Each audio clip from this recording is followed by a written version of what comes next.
and we are live with Dr. T. Hi, Dr. Tasha. Hey, Eli. Thanks for having me. Oh, I love having you here. Thank you for being with us. I I want to tell everybody a little bit about you. I know Dr. T because we met working in the recovery community, and she's also the recent author of a new book. It ain't the dishes, right? Did I say it ain't the dishes, It right? ain't the dishes. Yeah.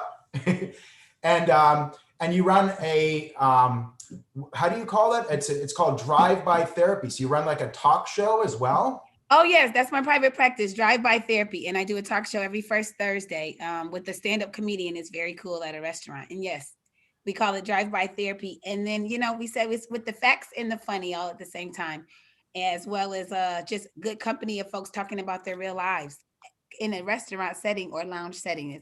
It's interesting and it's great and it's intense and we have a good time. Wow. Well, maybe I bet you everybody is watching this would get a sense now of why I would have you on here to acknowledge you for you making a difference. Hmm. I You love that. know, Thanks. and I'd like to just ask you actually, like, what is it like? What inspires you? Like, how is it that you find the strength to go out and make that type of difference? So I like to always say that I like to give permission to people to not have to always be fine. That's what we do in life. How are you doing? Oh, I'm fine. How are you doing? Oh, everything's fine. What? Everything's not fine every day. And so if you give folks permission to not be fine, you'd be surprised what they're actually going to say. And then needless to say, we probably need to listen once we ask that question, and then maybe people will actually tell us their like authentic feelings. And so that's part of the reason why I think people have told me that I effectively make a difference is that I listen to what they actually are feeling. And that's pretty much half of my job, for people to feel heard and acknowledged, to be honest. It seems it's like free to do so, but a lot of folks have never, honestly, using the word never, felt that before, heard or acknowledged. So your way of making a difference is to listen to people and have them be heard in a way that some of them have never actually felt heard like that before in their lives. Absolutely. I think that's the coolest thing about being like a mental health clinician, or working with other clinicians, or like you, that we actually are like a holistic team, to the point that we kind of hit everything, the spiritual, the physical, the mental, the emotional.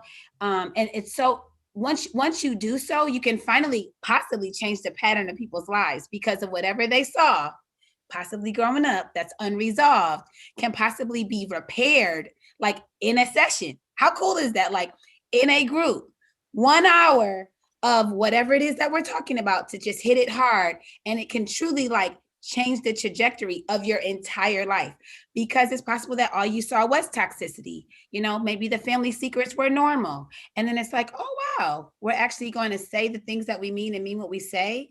And then someone's actually going to take me seriously and listen and not dismiss me. And it's like, yeah, that's exactly what you're going to feel in this hour. Wow. And what got you inspired? Like, what got you into this? How did you start that? Oh, so wow. How do we say that exactly? So, I like to always tell people when you find your purpose, it sometimes finds you, because Mm, you're naturally good at different things, but you don't know with like what population it will work. And so for me, I was always attracted to the suffering, or the overlooked or the judged. And so I always say, I don't know why I love talking to prostitutes, but I do. I don't know why I love talking to gangbangers, but I do. I don't know why I love talking to addicts, but I do. Or why do I talk to pastors, or why do I want to give accountability to leaders? And it's because they need it, but they need to be able to tell it to someone that they trust. And so that's what I've learned, that in terms of making a difference, I know that I'm able to do so by continuing to have this, like, to keep my heart pure.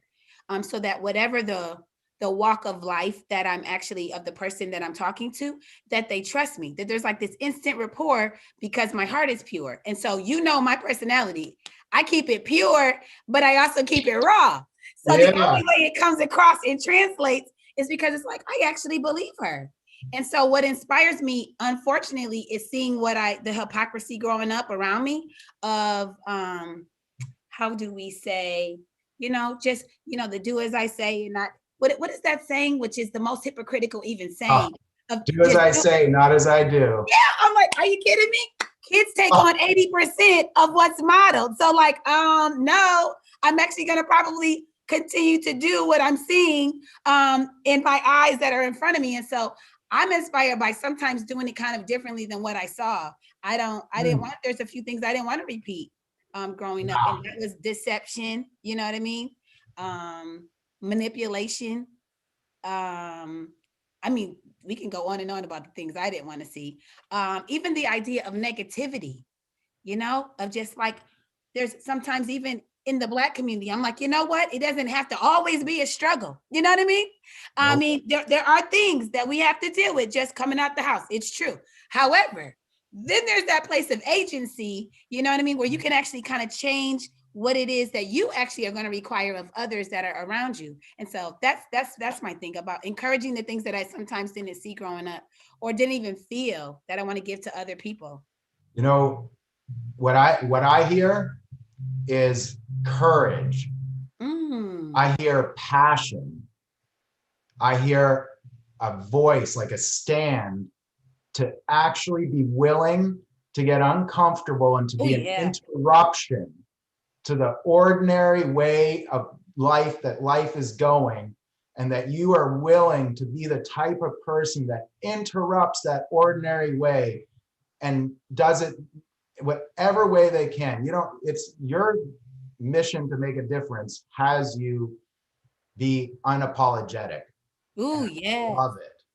I love that. Even when you use the word uncomfortable, like even when you hear it and you feel it, it's like who chooses to do that? But like just like with yoga, like if you stretch out just a little bit more, you become more flexible with whatever comes your way. But you gotta just like, just hold it one more second, or do that plank when you want to give up because you know your arms are hurting. And it's like, no, I'm gonna like pull from the depths of my soul for 3 more seconds to hit that minute, or continue my personal record to get better. But it definitely comes from within. Wow. And So we all have it. That's the thing. I do believe we all have it. We just sometimes need a little coach to get us here. And I'm like, hey, well, put me in, coach, or I'll be the coach, whichever it is. I'm never too good to learn as well. and I know you, and I know your passion for learning, and I hope that you get out of this, you really get the acknowledgement. That's what I hope you're left with here. Oh, look at you, Eli. That's so nice. Yeah, and I know, because I know you make a difference for people every single day. And I know it's in your heart, and you don't ask for anything in return. Mm. And that's exactly why you deserve to be acknowledged. Wow. I have to sit in that a little bit um and take it in. And I appreciate that. It is like a new feeling sometimes, which is unfortunate, right? But I appreciate it and I hear it. And it means a lot coming from you as you do the same on a daily basis. Very quietly.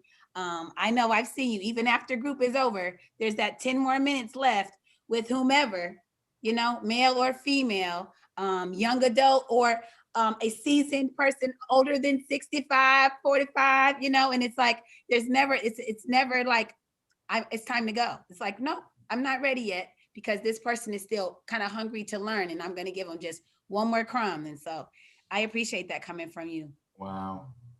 Thank you. This is so, this is the type of space that we want to create with people, we're both committed to. So standing here, is there anybody in your life that you'd like to give this type of gift to? Yes, I cannot wait to acknowledge Sharonda Day about the difference that she makes with folks that are hungry very quietly, specifically since this pandemic. But she just has a heart to just give and give in the way that she does well, and that is to keep, bellies full. And so, yes, I look forward to take on the challenge and do the same for Sharonda Day and acknowledge her. Wow. Thanks, Dr. T. Well, I'm going to invite everybody out there to take this challenge too. This is the only you can make a difference challenge. And we get to make a difference by acknowledging the people around us that are making a difference and making the world a better place to live. And Dr. T, thanks for launching this challenge with me. Oh, thank you for having me. Let's go, guys. We got lots to do. We do. We got a lot to do. Got a lot to do. I will see you soon, Dr. T. Thank you so much. Bye. Bye.